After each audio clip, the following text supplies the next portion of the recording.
మారిపోయాయి. ఆ ప్రాంత అస్తిత్వమే కోల్పోయేంతగా మారిపోయాయి. అలాంటివి మారిస్తే అర్థం కాని కొన్ని బీజేపీ టార్గెట్ వేరే అంటున్నారు రాజకీయ విశ్లేషకులు.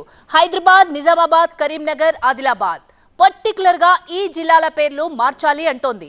మధ్యలో వరంగల్ ని కూడా చేర్చారనుకోండి. కానీ బీజేపీ లక్ష్యమేంటి? జిల్లాల పేర్లు మార్చాలి అనడం పోలరైజేషన్ లో భాగమా? తెలంగాణలో ఇదో సరికొత్త వివాదం కాబోతోందా?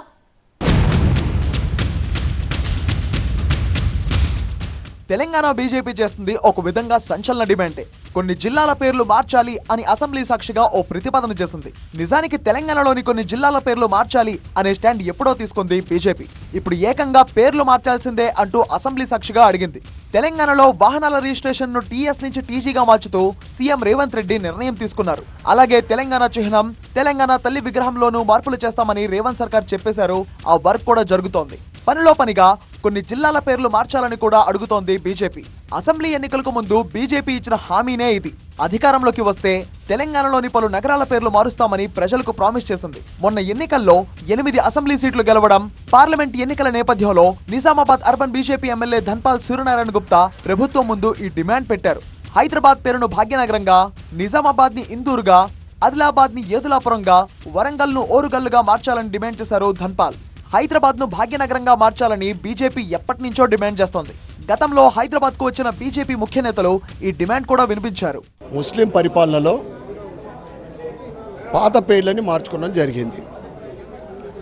హైదరాబాదు భాగ్యనగరం ఎంత మంచి పేరండి అది. హైదరు, సికిందరు, నిజాము, కరీము, అది ఇవన్నీ కూడా ఇప్పుడు అవసరం లేదు. అది ప్రజల డిమాండ్ ఉంది. అనేక చోట్ల పేర్లు మార్చాలని, నిజామాబాద్ని ఇందూరు మార్చాలని అనేక సంవత్సరాల నుండి ప్రజలు కోరుకుంటా ఉన్నారు. అదేవిధంగా కేంద్రంలో కొత్త ప్రభుత్వం ఏర్పడ్డ తర్వాత తప్పకుండా ఈ 4-5 పేర్లతో పాటు చాలా పేర్లు మార్పు కోసం నేను డిమాండ్ చేస్తాను. హైదరాబాద్ కు ఇంటర్నేషనల్ గా బ్రాండ్ ఇమేజ్ ఉంది. విశ్వనగరం అనే పేరు కూడా వచ్చింది. ఇలాంటి పరిస్థితుల్లో భాగ్యనగరం అనే పేరు మార్పు సాధ్యమేనా? బీజేపీ ప్రతిపాదనకు కాంగ్రెస్ పార్టీ మాత్రం ఒప్పుకుంటుందా? ప్రధాన ప్రతిపక్షం బీఆర్ఎస్ అంగీకరిస్తుందా?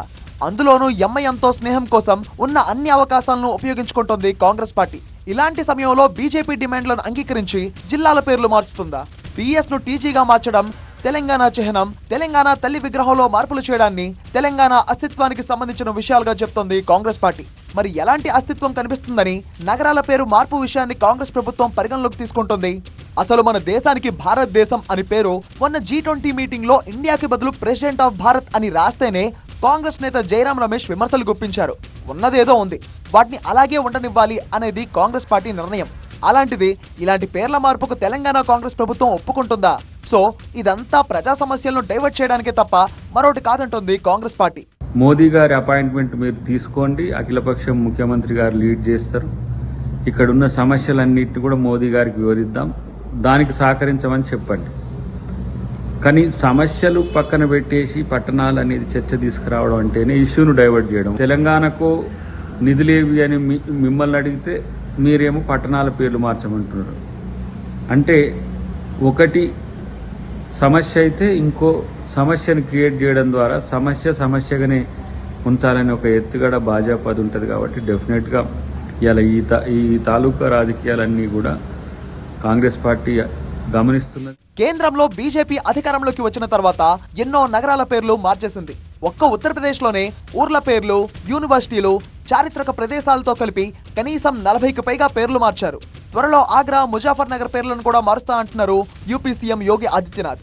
ఇప్పటికే అలహాబాద్ ను ప్రయాగ్రాజ్ గా, గుర్గావ్ ను గురుగ్రామ్ గా, ఫైజాబాద్ ను అయోధ్య జిల్లాగా, మొఘల్ గార్డెన్ ను అమృత్ ఉద్యాన్ గా, రాజ్పథ్ ను కర్తవ్య పథ్ గా మార్చారు. ఫిరోజ్ షా కోట్లా స్టేడియం పేరును కూడా అరుణ్ జైట్లీ స్టేడియం గా మార్చారు. మొఘల్ సరాయ్ జంక్షన్ పేరును దీన్ దయాల్ ఉపాధ్యాయ జంక్షన్ గా మార్చారు. కానీ బీజేపీ పాలిత రాష్ట్రాల్లో కొన్నిటి పేర్లు మార్చలేదు. ఉదాహరణకు గుజరాత్ లోని అహ్మదాబాద్. ఇలాంటి పేర్లను ఎందుకు మార్చలేదని డైరెక్ట్ గా క్వశ్చన్ చేస్తుంది కాంగ్రెస్ పార్టీ. ముందు బీజేపీ అధికారంలో ఉన్న అన్ని రాష్ట్రాల్లోని పేర్లు మార్చి అప్పుడు కాంగ్రెస్ పాలిత రాష్ట్రాల జోలికి రండి అంటూ ఓ సవాల్ కూడా విసురుతోంది. తెలంగాణలో కొన్ని నగరాల పేర్లు పూర్తిగా మారిపోయాయి. పాలమూరు జిల్లా పేరు పాలకుల కారణంగా మహబూబ్ నగర్ గా మారింది. దీన్ని కూడా మార్చాలంటున్నారు. అలాగే నిజామాబాద్ 5వ శతాబ్దంలో ఇంద్రదత్తుడు పాలించడంతో ఇందూరు అనే పేరు వచ్చింది. కానీ నిజాం కాలంలో దాన్ని నిజామే ఆబాదీగా మార్చారు. అయితే అదే నిజామాబాద్ గా అయింది. ఏదులాపురం ప్రాంతాన్ని నిజాం రాజు అలీ ఆదిల్ షా పేరుతో ఆదిలాబాద్ గా మార్చారు. కరీంనగర్ ను ఇది వరకు ఎల్లగందుల అని పిలిచేవారు. బండి సంజయ్ అయితే కరీంనగర్ పేరును తప్పక మార్పిస్తామని చెప్తూ వస్తున్నారు. నిజానికి నోరు తిరగక మొఘల్ బ్రిటిష్ పాలకులు మార్చిన పేర్లను మార్చొచ్చు, తప్పులేదు. కానీ ఒక కమ్యూనిటీనే లక్ష్యంగా చేసుకుని వారి పేర్లు మార్చడం ఏంటనేదే కాంగ్రెస్ పార్టీ ప్రశ్న. హైదరాబాద్ లో ప్రవహించే నదికి ముచ్చుకుంద అనే పేరుంది. కాలక్రమంలో అది మూసి అయింది. దీన్ని కూడా మార్చాలి అనే డిమాండ్ ఎప్పటి నుంచో ఉంది. ఏదైతేనేం బీజేపీ ఓ కొత్త వివాదానికి తెరతీసింది. బీజేపీ పాలించే కొన్ని రాష్ట్రాల్లో నగరాల పేర్లు మార్చకుండా కేవలం కాంగ్రెస్ అధికారంలో ఉన్న రాష్ట్రాల్లో, బీజేపీ అధికారంలో లేని రాష్ట్రాల్లోనే ఈ డిమాండ్లు ఎందుకు చేస్తున్నారనేది కాంగ్రెస్ పార్టీ అడుగుతున్న ప్రశ్న. అయితే ఈ వివాదం ఎంతవరకు వెళ్తుందో, బీజేపీ డిమాండ్ కు తెలంగాణ కాంగ్రెస్ ప్రభుత్వం ఎలా రియాక్ట్ అవుతుందో చూడాలి.